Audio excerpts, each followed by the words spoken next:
ಕರ್ನಾಟಕ ಸರ್ಕಾರ, ಕೃಷಿ ಇಲಾಖೆ ಸೇರಿದಂತೆ ವಿವಿಧ ಸಂಸ್ಥೆಗಳ ಸಹಯೋಗದೊಂದಿಗೆ 3 ದಿನಗಳ ಕಾಲ ಕೃಷಿ ಇಲಾಖೆಯು ಅಂತಾರಾಷ್ಟ್ರೀಯ ವಾಣಿಜ್ಯ ಮೇಳ, ಉತ್ಪಾದನೋತ್ತರ ಕೃಷಿ ಹಾಗೂ ರೈತರ ಸಬಲೀಕರಣ ಎಂಬ ಒಂದು ಥೀಮ್ನೊಂದಿಗೆ ಈ ವರ್ಷ ನಾವು ಅರಮನೆಯ ತ್ರಿಪುರವಾಸಿನಿ ಮೈದಾನದಲ್ಲಿ ಹಮ್ಮಿಕೊಂಡಿದ್ದೀವಿ.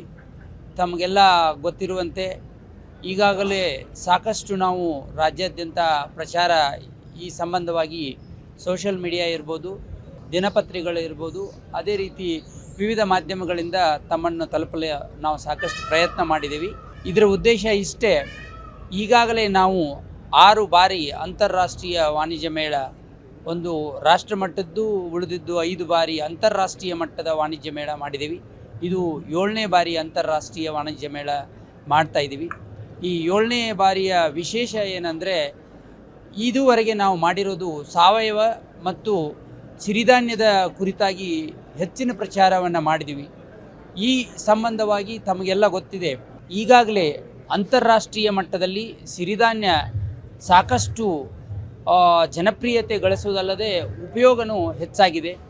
ಇದನ್ನು ಅರಿತನೇ ನಮ್ಮ ರಾಜ್ಯದಲ್ಲಿ ಪ್ರಾರಂಭ ಮಾಡಿದಂಥ ಸಿರಿಧಾನ್ಯ ಮೇಳ ಮತ್ತು ಸಿರಿಧಾನ್ಯಕ್ಕೆ ಕೊಡುವಂಥ ಮಹತ್ವವನ್ನು ಅರಿತನೇ 2023 ಅಂತಾರಾಷ್ಟ್ರೀಯ ಸಿರಿಧಾನ್ಯ ವರ್ಷ ಅಂತ ಘೋಷಣೆ ಮಾಡಲಾಯಿತು. ತದನಂತರ ಈಗಾಗಲೇ ತಮಗೆಲ್ಲ ಗೊತ್ತಿದೆ, 70-80ರ ದಶಕದಲ್ಲಿ ಸುಮಾರು 75ರಿಂದ 80 ಲಕ್ಷ ಮೆಟ್ರಿಕ್ ಟನ್ ಇರುವಂಥ ಉತ್ಪಾದನೆ ಇವತ್ತು ನಾವು ಸುಮಾರು 140ರಿಂದ 160 ಲಕ್ಷ ಮೆಟ್ರಿಕ್ ಟನ್ ಅಷ್ಟು ಆಹಾರ ಉತ್ಪಾದನೆ ಮಾಡ್ತಾಯಿದ್ದೀವಿ.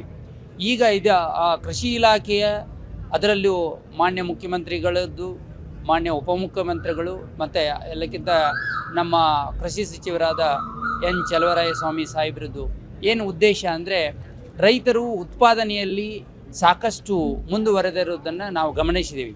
ಆದರೆ ಅವರಿಗೆ ಸರಿಯಾದ ಬೆಲೆಯನ್ನು ಒದಗಿಸಿಕೊಡುವುದರಲ್ಲಿ ನಿಟ್ಟಿನಲ್ಲಿ ನಾವು ಇಲಾಖೆಯವರು ಕೆಲಸ ಮಾಡಬೇಕು ಅಂತ ಹೇಳಿ ನಮಗೆಲ್ಲ ನಿರ್ದೇಶನ ನೀಡಿದರು. ಸಾಕಷ್ಟು ಸಭೆಗಳನ್ನು ಜರುಗಿಸಿದರು. ಆ ಸಭೆಯ ಫಲವಾಗಿ ಇವತ್ತು ನಾವು ಉತ್ಪಾದನೋತ್ತರ ಕೃಷಿ ಅಂದರೆ ಉತ್ಪಾದನೆಯ ನಂತರ ಉತ್ಪನ್ನಗಳನ್ನು ಏನು ಮಾಡಬೇಕು, ಅದರದ್ದು ಯಾವ ರೀತಿಯಲ್ಲಿ ಮಾಡಿದರೆ ಕೃಷಿಕರಿಗೆ ಹೆಚ್ಚಿನ ಲಾಭ ಬರುತ್ತದೆ ಅಂಥೇಳಿ ಆ ಒಂದು ಧ್ಯೇಯೋದ್ದೇಶವನ್ನು ಇಟ್ಟುಕೊಂಡು ಈ ಒಂದು ಮೇಳವನ್ನು, ಅಂತಾರಾಷ್ಟ್ರೀಯ ಮೇಳವನ್ನು ನಾವು ಹಮ್ಮಿಕೊಂಡಿದ್ದೀವಿ. ಇದರಲ್ಲಿ 3 ಬೇಸಿಕ್ ಐಡಿಯಾ ತಗೊಂಡು ನಾವು ಕೃಷಿ ಇಲಾಖೆ ತಮ್ಮ ಮುಂದೆ ಬಂದಿದೆ. ಒಂದನೇದಂದರೆ ಸಂಸ್ಕರಣೆ ಕುರಿತು ಸಾಕಷ್ಟು ಮಹತ್ವವನ್ನು ನಾವು ನೀಡಿದ್ದೀವಿ. ಅದರಿಂದ ನಮ್ಮದೇ ಅಂಗಸಂಸ್ಥೆಯಾದ ಕೆಪೆಕ್ ಅವರು ಸುಮಾರು 40ಕ್ಕಿಂತ ಹೆಚ್ಚು ಅಂಗಡಿಗಳನ್ನು ಇಲ್ಲಿ ಇಂಥ ಅಂತಾರಾಷ್ಟ್ರೀಯ ಮೇಳ, ವಿವಿಧ ಮೇಳಗಳನ್ನು ಅಟೆಂಡ್ ಆದಮೇಲೆ ಅವರು ಇದರಿಂದ ಪ್ರಭಾವಿತಗೊಂಡು ತಾವು ಆನ್ ದೇರ್ ಓನ್ ತಮ್ಮ ಬಿಸ್ನೆಸ್ಸನ್ನು ಪ್ರಾರಂಭ ಮಾಡಿದಂಥವರು ಇಲ್ಲಿ ತಮ್ಮ ವಸ್ತುಗಳನ್ನು ಪ್ರದರ್ಶನಕ್ಕೆ ಇಟ್ಟಿದ್ದಾರೆ, ಮಾರಾಟಕ್ಕೂ ಇಟ್ಟಿದ್ದಾರೆ.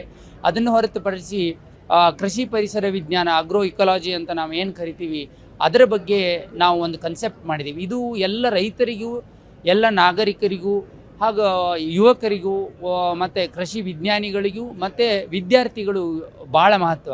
ಯಾಕಂದರೆ ತಮಗೆಲ್ಲ ಗೊತ್ತಿದೆ, ಕಳೆದ ವರ್ಷ 2024 ರಾಜ್ಯ ಸರ್ಕಾರದ ಬಜೆಟಲ್ಲಿ ಕೃಷಿ ಇಲಾಖೆಯ 2 ಮುಖ್ಯ ಘೋಷಣೆಗಳನ್ನು ಮಾಡಿತು.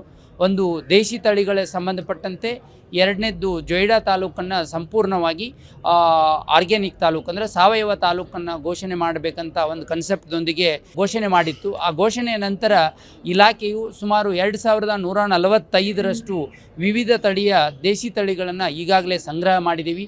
ಅದನ್ನು ನಾವು ನಮ್ಮ GKVK ನಮ್ಮ ಕೃಷಿ ವಿಶ್ವವಿದ್ಯಾಲಯ ಬೆಂಗಳೂರಲ್ಲಿ ಜೀನ್ ಬ್ಯಾಂಕ್ ಅಂತ ಮಾಡಿದ್ದೀವಿ. ಆ ಜೀನ್ ಬ್ಯಾಂಕಲ್ಲಿ ಸಂಗ್ರಹ ಇಡುವಂಥದ್ದನ್ನು ನಾವು ಕ್ರಮ ಕೈಗೊಂಡಿದ್ದೀವಿ. ಅದರ ಬಗ್ಗೆಯೂ ಇಲ್ಲಿ ಪ್ರದರ್ಶನ ಇದೆ.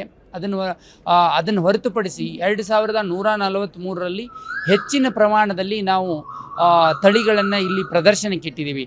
ಇದರಿಂದ ಜನಕ್ಕೆ ಇದರ ಮಹತ್ವ ಗೊತ್ತಾಗ್ತದೆ. ತಮಗೆಲ್ಲ ಗೊತ್ತಿರಬೇಕು, ಹಿಂದಿನ ಸಮಯದಲ್ಲಿ ಅಂದರೆ ನಮ್ಮ ಪೂರ್ವಜರ ಕಾಲದಲ್ಲಿ ರೋಗಗಳು ಕಡಿಮೆ ಇದ್ದು, ಈ ಕ್ಯಾನ್ಸರ್ ಅಂತ ಮಾರಕ ರೋಗಗಳು, ಡಯಾಬಿಟಿಸ್, ಮತ್ತೊಂದಂಥ BP, ಶುಗರ್ ಅಂತ ನಾವೇನು ಬೇರೆ ಬೇರೆ ಹೇಳ್ತೇವೆ, ಈ ಕಾಯಿಲೆಗಳ ಸಂಖ್ಯೆ ಕಡಿಮೆ ಇತ್ತು. ಇದಕ್ಕೆ ಕಾರಣ ಅಂದರೆ ನಾವು ಉಪಯೋಗಿಸುವಂಥ ಆಹಾರ ಪದ್ಧತಿ ಎರಡೂದ್ರ ಮೇಲೆ ಅವಲಂಬನೆ ಇತ್ತು. ಅದನ್ನು ನಿಮಗೆ ಗೊತ್ತಿದೆ. ಈಗ ನಾವು ಯಾಕೆ ದೇಸಿ ತಳಿಗಳನ್ನು ರಕ್ಷಣೆ ಮಾಡೋಕ್ಕೆ ಹೊರಟಿದ್ದೀವಿ ಅಂದರೆ, ಈ ದೇಸಿ ತಳಿಗಳಲ್ಲಿರುವ ಒಳ್ಳೆಯ ಗುಣಗಳನ್ನು ಆಯ್ಕೆ ಮಾಡಿಕೊಂಡು ನಾವು ಹೊಸ ಬೀಜಗಳನ್ನು ನಾವು ಬಿಡುಗಡೆ ಮಾಡಿದಲ್ಲಿ ಜನರಿಗೆ ಹೆಚ್ಚಿನ ಉಪಯೋಗ ಆಗ್ತದೆ. ಅಷ್ಟೇ ಅಲ್ಲದೆ ಇವಕ್ಕೆ ನಾವು ಬ್ರ್ಯಾಂಡಿಂಗ್ ಮಾಡಬೇಕು, ಆಮೇಲೆ GI ಟ್ಯಾಗ್ ಮಾಡಿ ಇದಕ್ಕೊಂದು ಅಂತಾರಾಷ್ಟ್ರೀಯ ಮಟ್ಟದಲ್ಲಿ, ರಾಷ್ಟ್ರ ಮಟ್ಟದಲ್ಲಿ ಇವರಿಗೊಂದು ಬಿಸ್ನೆಸ್ ಒದಗಿಸಿಕೊಡಬೇಕನ್ನೋ ಒಂದು ಮೂಲ ಉದ್ದೇಶ ಇದೆ. ಅದನ್ನು ಹೊರತುಪಡಿಸಿ ಬೇರೆ ಬೇರೆ ನಾವು ಇಲ್ಲಿ ಕನ್ಸೆಪ್ಟಲ್ಲಿ ಇಟ್ಟಿದ್ದೀವಿ. ಅದರಲ್ಲಿ ಮುಖ್ಯವಾಗಿ ಅಂದರೆ ಜೇನಿನ ಮಹತ್ವ, ಜೇನು ಹುಳುಗಳ ಮಹತ್ವ, ಜೇನಿನ ಮಹತ್ವ. ಜೇನು ಅಂದರೆ ಸರ್ವರ ಅಮೃತ, ಈಗ ಕಲಿಯುಗದ ಅಮೃತ ಅನ್ಬೋದು. ಅಂದರೆ ಜೇನಿನಷ್ಟು ಪವಿತ್ರವಾದದ್ದು ಯಾವುದೂ ಇಲ್ಲ. ಅದಕ್ಕೆ 2 ಕಾರಣ ಇದೆ. ಐನ್ಸ್ಟೈನ್ ಏನು ವಿಜ್ಞಾನಿ, ಶ್ರೇಷ್ಠ ವಿಜ್ಞಾನಿ ಹೇಳಿದ್ದಾರೆ, ಜೇನು ಯಾವತ್ತು ಜೇನಿನ ಸಂತಾನ ಅಥವಾ ಜೇನುಗಳು ಯಾವತ್ತು ನಾಶ ಆಗ್ತದೋ ಅದು ಕಳೆದ 10ರಿಂದ 50 ವರ್ಷದಲ್ಲಿ ಸಂಪೂರ್ಣವಾದ ಮನುಕುಲ ಮತ್ತು ಜೀವಕುಲನೇ ನಾಶ ಆಗ್ತದೆ ಅಂತ ಹೇಳಿದ್ದಾರೆ. ಇದಕ್ಕೆ ಕಾರಣ ಏನಂದರೆ ಜೇನಿರೋದ್ರಿಂದನೇ ನಮಗೆ ಆಹಾರ ಉತ್ಪಾದನೆ ಸಾಧ್ಯ. ಆಹಾರ ಉತ್ಪಾದನೆಯೊಂದಿಗೆ ಹೆಚ್ಚಿನ ಪ್ರೊಡ್ಯೂಸ್ ಮಾಡಬೇಕಾದ್ರೂ ಸಹಿತ ಜೇನಿನ ಮಹತ್ವ ಕುರಿತನು ನಾವಿಲ್ಲಿ ಪ್ರದರ್ಶನ ಮಾಡ್ತಾಯಿದ್ದೀವಿ. ಹೀಗಾಗಿ ಒಟ್ಟು 300 ಸ್ಟಾಲ್ಗಳನ್ನು ನಾವು ಈ ಮೇಳದಲ್ಲಿ ಇಟ್ಟಿದ್ದೀವಿ. ರೈತರ ಕಾರ್ಯಾಗಾರ ಇದೆ, ಮತ್ತು ಅದರ ಮಧ್ಯದಲ್ಲಿ ಎಂಟರ್ಟೈನ್ಮೆಂಟ್ ಏನು ಬೇಕು ಅವಶ್ಯಕತೆ ಇದೆ ಅದು ಇದೆ, ಫುಡ್ ಸ್ಟಾಲ್ಗಳಿದೆ. ಅದಕ್ಕಾಗಿ ನಾನು ದಯಮಾಡಿ ಎಲ್ಲ ರೈತ ಬಾಂಧವರಲ್ಲಿ, ನಾಗರಿಕರಲ್ಲಿ, ಯುವಕರಲ್ಲಿ, ಕೃಷಿ ವಿಜ್ಞಾನಿಗಳಲ್ಲಿ, ವಿದ್ಯಾರ್ಥಿಗಳಲ್ಲಿ ಎಲ್ಲರಿಗೂ ಸವಿನಯ ಪ್ರಾರ್ಥನೆ ಮಾಡ್ತೀನಿ.